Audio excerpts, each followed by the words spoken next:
Yeah, it's interesting. I've invited some friends and business associates to come to various different performances since I've become so passionate about the organization.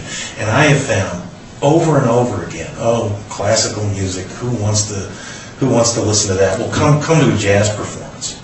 And I had a business associate who came to a jazz performance almost like a favor because I asked so many times, showed up, and it's just, I can't stop talking about it. Can't stop talking about it. Is asked me literally today, when is the next classical performance? I want to come and listen to what this organization can do, and I want to see what it's like to hear a concert in the Murray Arts Center. So it gets even beyond what you were just saying. Like once you hear it, it's like, wow, I didn't realize I liked it that much. I didn't realize I can't get enough of it. That's what's so important, I think, that it's exciting when you tell me those stories, because the best thing, I think, about one of the great things about the Cobb Symphony that happens is that when we look at our audience, how much of the audience returns is really amazing. And I think, classical music is, in general, just does a bad job of marketing. So if you say the word classical music, it just strikes fear in people's hearts. And it's not... I think when people come to hear a concert, they're often very surprised that, first of all, it's not what you stereotypically think of when you think of an orchestra playing, being very stern and being very formal and being everything else. I mean, that's not what it's about. And what people feel, the overwhelming comment we get when people come to see the Cobb Symphony Orchestra is how invigorated they feel after feeling literally how much passion the orchestra puts into thing. And there's a window. So like when you go see a jazz ensemble, the great thing about the CSO Jazz is that I look at it, what they're playing is unbelievable. I mean, they're playing great art. And people are going to hear that and are going back and exciting, and then it stimulates them to want to hear more great art. And it's sort of like it becomes addictive. There's one neat thing about the CSO is the fact that we dabble in so many different forms of music. I mean, we have a great partnership with Zion Baptist Church. This weekend alone, we're doing a celebration of the Negro spiritual.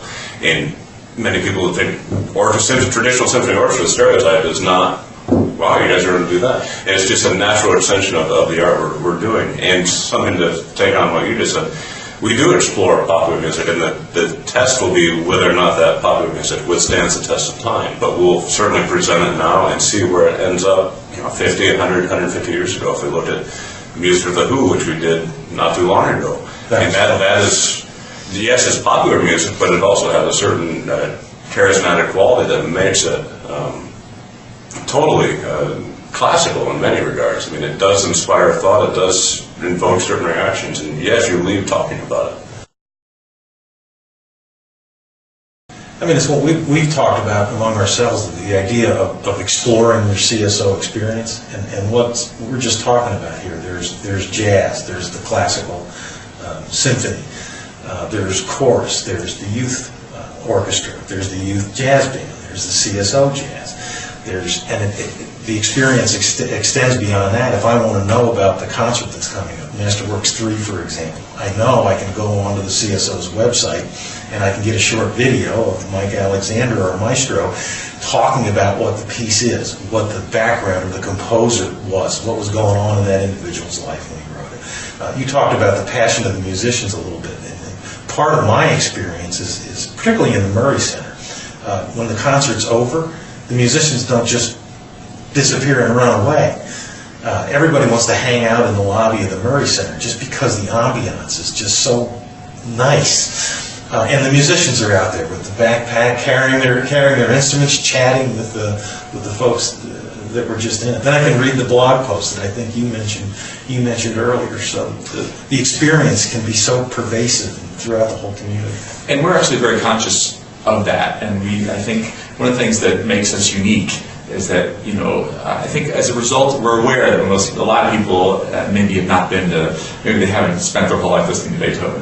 And so we take a minute at our concerts to explain to you why we're performing what we're performing, and what it is about it that makes it special, and what to listen for, in essence. Our goal actually is to create patrons of the arts. That's at the end of the day that we're trying to do. And if that means that if someone comes to a Cobb Symphony Orchestra concert and decides that they also want to go to an art museum, and they also want to go to another orchestra concert, or they want to go to hear, something. That's part of the experience. That's part of the experience, and it creates better citizens, and it creates an atmosphere that's exciting in the community. And something definitely to your credit is you're taking the initiative to actually reach out to other organizations. Like last year, we partnered with the Georgia Ballet to present live, which was a very unique collaboration, presenting a young dancer's guide to the orchestra, and that whole symbiotic relationship doesn't happen unless you have an organization that really is on the forefront of being innovative.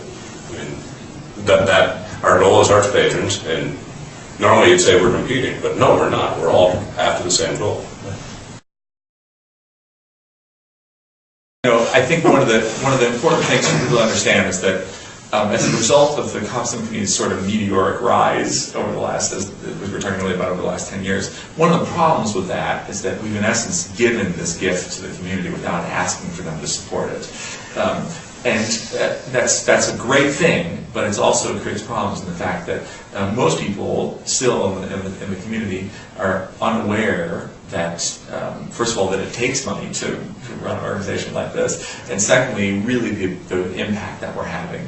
Because it's just appeared. We didn't ask the community to buy it first. We just gave it, and now we're going back after it was already there and saying, look, here's something that's working, that's happening. Now get behind it, as opposed to the other way. And there are values to both sides, because if you invest in it first, there's a risk factor. There's a risk factor, and you have right, as you're saying, you have personal buy-in. What we're saying is that we've given this to the community.